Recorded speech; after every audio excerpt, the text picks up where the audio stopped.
होगा, लेकिन अजीब सा एहसास हो रहा है। नहीं, जल्दी जल्दी घर जाती हूँ।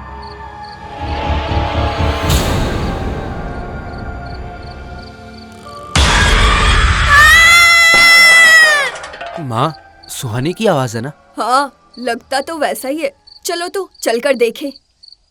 सुहानी और आकाश की शादी को कुछ ही महीने हुए हैं, लेकिन शादी के बाद से ही इस घर में सुहानी के साथ पैरानॉर्मल एक्टिविटीज होती हैं।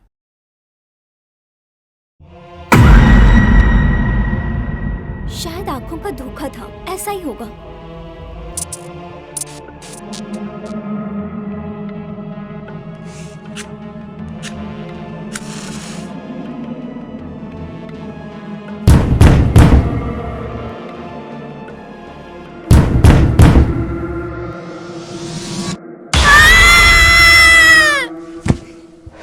बहू, बहू, क्या हुआ बहू? क्या हुआ? अरे क्या हुआ? अच्छी मुसीबत है। रोज रोज बेहोश हो जाती है ये। कोई बीमारी मारी है क्या? नहीं, आज ही मुन्ना से बात करनी पड़ेगी। देख बेटा, मुझे बहू के लक्षण बिल्कुल अच्छे नहीं लग रहे हैं। जब से वो यहाँ आई है तब से कुछ न कुछ घटनाएं घट रही है। कभी भी अचानक बेहोश हो जाती है, कभी भी अचानक से सारे बर्तन गिरने लगते हैं घर में। उस पर क्या कोई आत्मा का साया है? उसके पिताजी से बात करो। क्या उल्टा सीधा बोल रही हो माँ? वो शहर की एजुकेटेड मॉडर्न लड़की है, और वो कितने अमीर घर से, ये तो तुम्हें पता ही है ना। मैं वहाँ जाकर ये सब बोलूँगा तो सोच सकती हो ना क्या होगा। ये तो मेरी किस्मत अच्छी है कि सुहानी जैसी लड़की मुझसे शादी के लिए राजी हो गई है और मेरे साथ गांव में आकर रहने के लिए राजी हो गई है, और आप हैं कि उसके बारे में ये सब बोल रही हो। ऐसा भी तो हो सकता है कि बहू को पहले कोई बीमारी हो और उसके घर वालों ने छिपा के रखा हो। ठीक है, मैं देखता हूँ। मैं कल ही डॉक्टर अंकल से बात करता हूँ। अरे कॉन्ग्रेचुलेशंस, घर में नया मेहमान आने वाला है। ऐसे टाइम पर लड़कियों को ऐसा होता रहता है। थोड़ा सावधान रहना पड़ेगा, और आप लोग भी थोड़ा ध्यान रखिएगा। मैं कुछ दवाइयाँ लिख देता हूँ, डरने की बात नहीं है। भगवान का बहुत बहुत शुक्र है।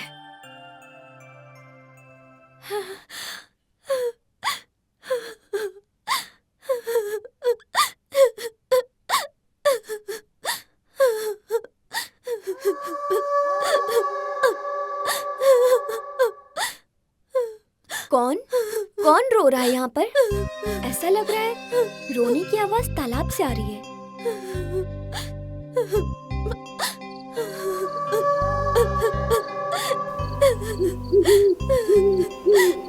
कौन कौन हो तुम?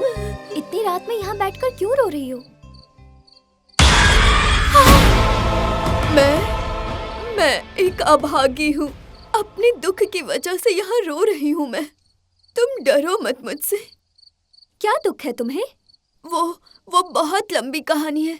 तुम मेरी एक मदद कर सकती हो? हाँ बोलो, कैसी मदद? जिसकी वजह से मेरी ऐसी हालत है, मैं उसे सजा देना चाहती हूँ। बोलो बोलो, क्या तुम उसे सजा दोगी? हाँ बिल्कुल दूंगी, तुम बस उसका नाम बताओ। तुम अकेले नहीं कर पाओगी, हम दोनों मिलकर ही करेंगे ऐसा। सुहानी, सुहानी, तुम इतनी रात को यहाँ किससे बातें कर रही हो? आप यहाँ? हाँ, नींद टूटते ही देखा तुम बिस्तर पर नहीं थी। ढूंढते ढूंढते यहाँ आकर देखता हूँ कि तुम अकेले में बातें कर रही हो। अकेले? अकेले कहाँ हूँ? वो तो उससे बात कर रही थी मैं। वो लड़की कहाँ चली गई? अभी तो यहीं पर थी। लड़की? कौन सी लड़की? यहाँ पर तो कोई नहीं है सुहानी। चलो घर चलते हैं। हाँ ठीक है, चलो चलो। वो बहुत दुखी थी। अच्छा, तो उसने तुम्हें अपने दुख बताए? अरे वही तो मैं नहीं जान पाई। उससे पहले ही तुम यहाँ आ गए, और तुम्हारी बात सुनकर ही वो भाग गई। उस लड़की का क्या नाम बताया? ये देखो, नाम तो पूछना ही भूल गई मैं। दिमाग में कुछ प्रॉब्लम हो गई है क्या? चलो घर चलते हैं।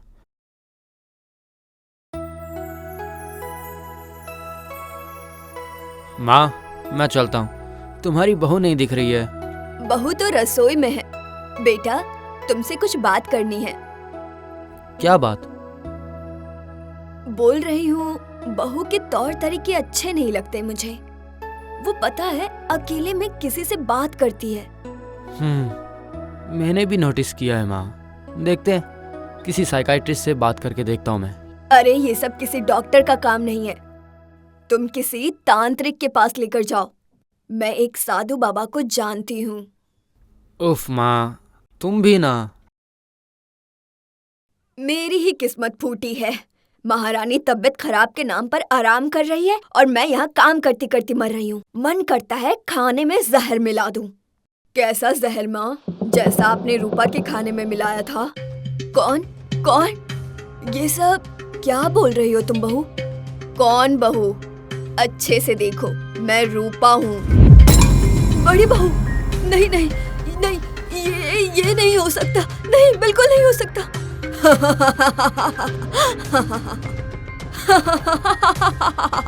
हाँ, मैं ही हूँ। मैं लौट आई हूँ अपना बदला लेने। मुझे माफ कर दो बेटा, मुझसे गलती हो गई। माफ कर दो मुझे।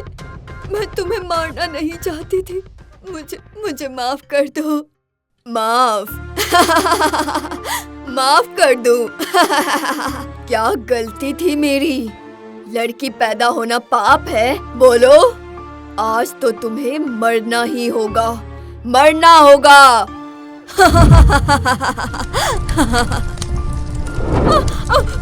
बचाओ, बचाओ मुझे, कोई है? पता नहीं ये सब कैसे हो गया।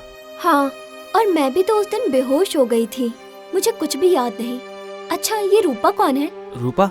तुम ये नाम कैसे जानती हो? क्यों? मैं इतने दिनों से उससे ही तो बात कर रही थी, लेकिन कुछ दिनों से वो दिखाई नहीं दे रही। पता नहीं कहाँ गई। क्यों जी, आप कुछ बोल क्यों नहीं रहे हैं? असल में रूपा मेरी पहली पत्नी है। मैं उससे बहुत प्यार करता था, लेकिन वो माँ नहीं बन पा रही थी, इसलिए घर छोड़कर चली गई। बहुत ढूंढा लेकिन कहीं नहीं मिली। आपने ये सारी बातें मुझे पहले क्यों नहीं बताई? असल में डर से नहीं बताया। अगर तुम भी मुझे छोड़कर चली गई तो। रूपा, लेकिन तुम यहाँ कैसे आ गई? क्या कर रही हो यहाँ?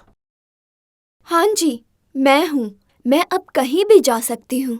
मतलब मुझे तो कुछ भी समझ में नहीं आ रहा है। और तुम इतने दिन आखिर थी कहाँ? मैं एक गरीब घर की लड़की थी, इस वजह से तुम्हारी माँ ने मुझे कभी भी अपनी बहू नहीं माना। वो हमेशा मुझे मेंटल टॉर्चर करती रहती थी। तुम जब काम के लिए कुछ दिनों के लिए बाहर गए थे, उसके 2 दिन बाद ही पता चला कि मैं प्रेग्नेंट हूँ, लेकिन तुम्हें नहीं पता था। और जैसे ही मुझे पता चला, मैंने सबसे पहले तुम्हारी माँ को बताया, लेकिन वो इस बात से खुश नहीं थी। शायद इतने सालों बाद मैं प्रेग्नेंट हुई थी और ये बात वो ठीक से मान नहीं पा रही थी। जो भी हो, उसके कुछ दिनों बाद वो एक साधु बाबा को लेकर आई और उन्होंने आकर कहा, मेरे पेट में जो बच्चा पल रहा है वो एक लड़की है और वो तुम्हारे लिए अशुभ है, और इसलिए एक दिन तुम्हारी माँ ने मेरे बच्चे को मारने के लिए मेरे खाने में जहर मिला दिया और उस जहर की वजह से मेरी भी जान चली गई। उस तालाब किनारे जो पेड़ है, उसी के नीचे मेरी लाश दफन है। और जब तुम वापस आए तो तुमसे कहा कि मैं माँ ना बन पाने की वजह से शर्म से घर छोड़कर चली गई। आज भी उस पेड़ के नीचे मेरी कंकाल दफन है। लेकिन जब पता चला कि तुम्हारी माँ सुहानी के साथ फिर से वही करने वाली है, तो मैं खुद को रोक नहीं पाई। मतलब कि तुम्हारी माँ इस बार फिर से उस साधु बाबा के पास गई थी, ये जानने कि सुहानी के पेट में लड़का है या लड़की। छी छी छी छी, माँ इतना नीचे गिर सकती है, मैं सोच भी नहीं सकता। मैं एक माँ होकर भी अपने बच्चे का चेहरा नहीं देख पाई, इसलिए मैं नहीं चाहती थी कि किसी और माँ के साथ ऐसा ही हो। तुम्हारी माँ अपने बच्चे की मंगल कामना के लिए मेरे बच्चे की आहुति देना चाहती थी, और इसलिए मैंने तुम्हारे बच्चे के लिए तुम्हारी माँ की आहुति दे दी। हो सके तो मुझे माफ करना, आज मुझे शांति मिल गई है। दीदी, आप जाइए मत। दीदी मत जाइए, ये संतान आपका भी तो है। ये नहीं हो सकता है बहन, अब मुझे जाने दो। तुम दोनों खुश रहो और हो सके तो मेरे कंकाल का संस्कार कर दो। रूपा। इसके बाद आकाश रूपा के कंकाल का दाह संस्कार करता है।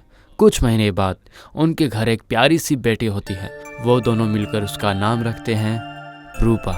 वो तीनों बहुत सुखी सुखी अपना जीवन बिताते हैं। संतान हो चाहे लड़का या लड़की, खोले आपकी जिंदगी की खुशियों की खिड़की।